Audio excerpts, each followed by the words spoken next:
भारत के इस फैसले से बहुत खुश है और फ्रांस भेज रहा है अपनी सेना। भारत के लिए रूस का बड़ा फैसला।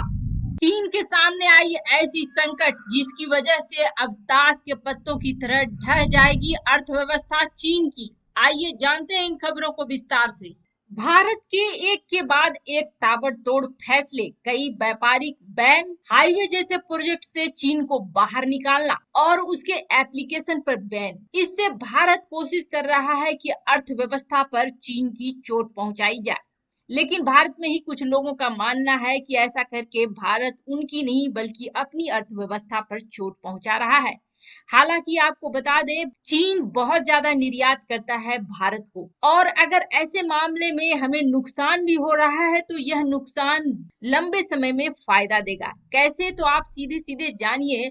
आवश्यकता आविष्कार की जननी होती है। भारत की ऑटोमोबाइल सेक्टर बहुत सारे पार्ट्स मंगाती है चीन से।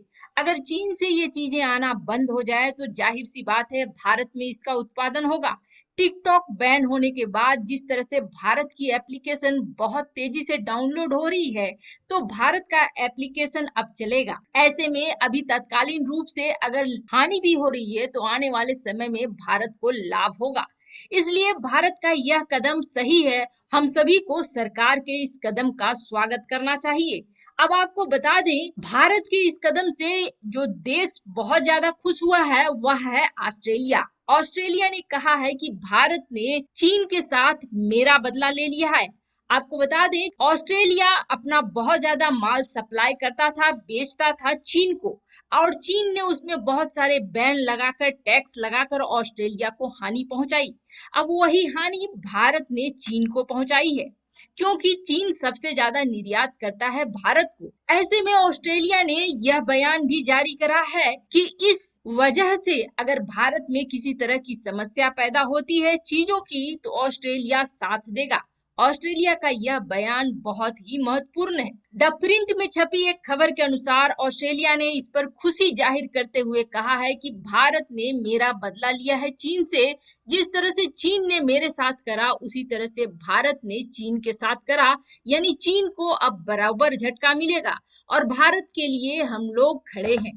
चीन के लिए बहुत बुरी खबर है और पूरी दुनिया के लिए खुशखबरी है, और वह यह है कि चीन की अर्थव्यवस्था ताश के पत्तों की तरह ढहने वाली है। एक तरफ जहां महाशक्तियां उसके पीछे पड़ी हुई है उसके विस्तारवादी नीति को रोकने के लिए, तो वहीं दूसरी तरफ अब खुद भी चीन बिखरने वाला है।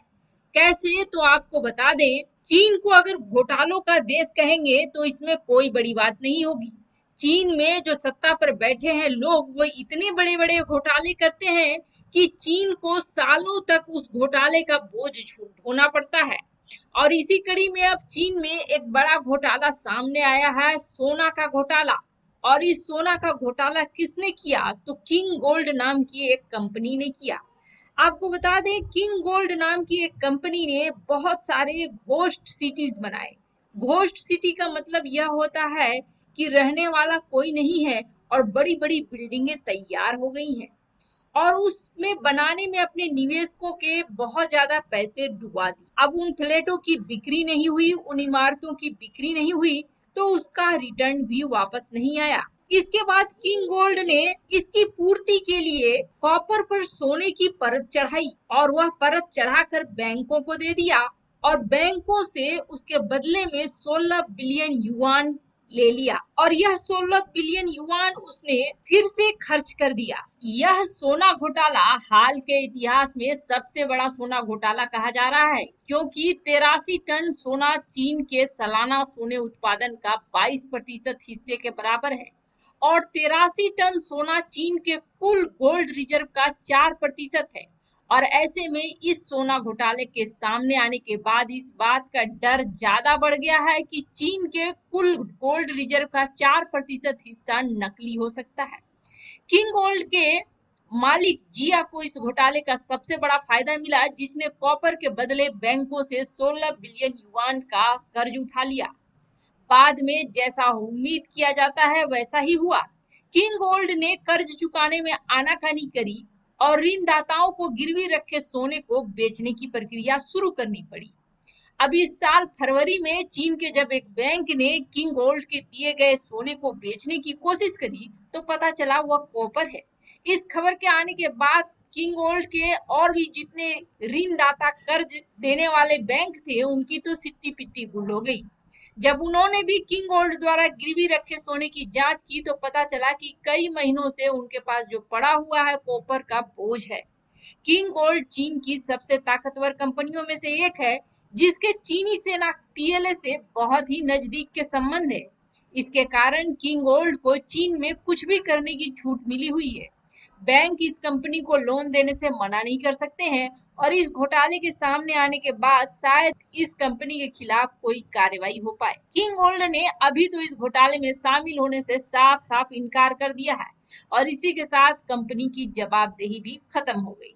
हालांकि घोटालों के देश में यह पहली बार ऐसा नहीं हुआ है, पहले भी कई बार घोटाले हो चुके हैं, लेकिन इसका संबंध इस चीज से है कि कैसे ताश की पत्तों की तरह ढहेगा।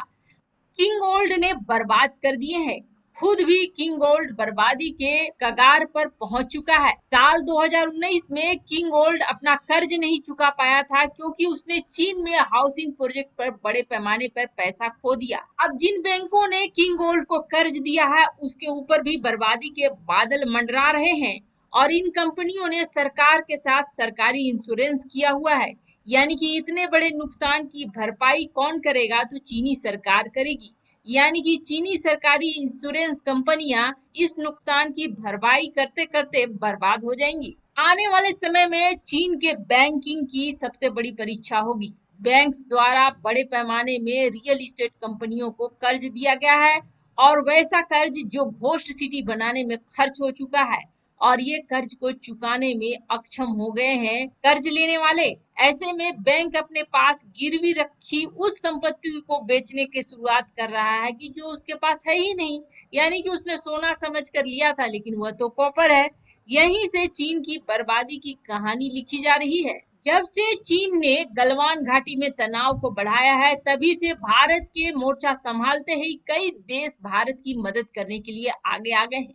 अब फ्रांस ने भी संकेत दिया है कि स्थिति कैसी भी हो वह भारत की न सिर्फ समर्थन करेगा बल्कि भारत को हर संभव मदद भी पहुंचाएगा। इसी परिप्रेक्ष्य में फ्रांस की रक्षा मंत्री फ्लोरेंस पार्ली ने अपने भारतीय समकक्ष राजनाथ सिंह को खत लिखा और खत लिखते हुए गलवान में हुई घटना में सैनिकों के प्रति सांत्वना जताते हुए लिखा कि ये सैनिक उनके परिवारों और देश के लिए बहुत बड़ा आघात है। ऐसे संकट की घड़ी में मैं अपने देश की ओर से पूरी फ्रांस की सेना की ओर से इन सैनिकों के परिवारों के प्रति अपनी सांत्वना प्रकट करती हूँ। इसके साथ ही साथ फ्लोरेंस पार्ली ने भारत आने की इच्छा जताई और भरोसा दिलाया कि फ्रांस जरूरत पड़ने पर भारत को हर तरह की मदद करेगा।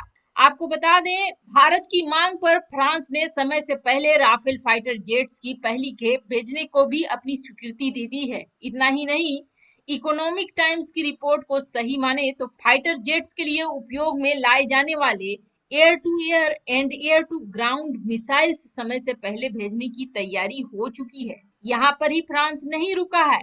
द प्रिंट की एक रिपोर्ट के अनुसार फ्रांस राफेल जेट समय से पहले भेजेगा जिससे उन्हें युद्ध में उतारने में अधिक आसानी होगी क्योंकि मेट्योर और स्कैल्प जैसे अत्याधुनिक मिसाइल्स जो आमतौर पर फ्रांस की वायुसेना अपने लिए रिजर्व रखती है अब वे भी राफेल जेट्स के साथ भारत आएंगे।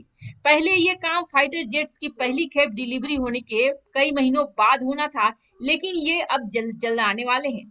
सच कहें तो चीन द्वारा एलएसी पर तनाव बढ़ाने के साथ ही उसने जैसे कि अपने ही पैर पर कुल्हाड़ी मार ली है क्योंकि नई दिल्ली के समर्थन में एक नहीं दो नहीं बल्कि विश्व के लगभग सभी शक्तिशाली देश आ गए हैं, चाहे वो अमेरिका हो, रूस हो, जापान हो या ऑस्ट्रेलिया हो।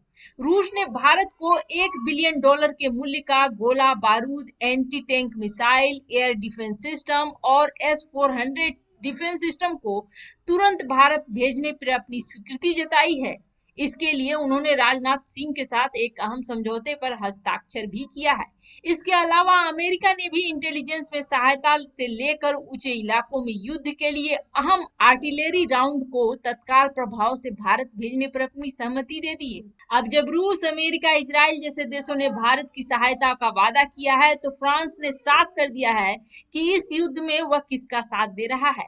ऐसे में अब भारत न केवल चीन से 2 कदम आगे चल रहा है, और यदि चीन नहीं सुधरा तो उसके एक गलत कदम से वह मिट्टी में मिल जाएगा। फ्रांस की हर संभव सहायता का मतलब है कि वह सेना भी भेजेगा, यानी कि अगर युद्ध की स्थिति बनती है तो भारत के तरफ से फ्रांस की सेना भी लड़ेगी।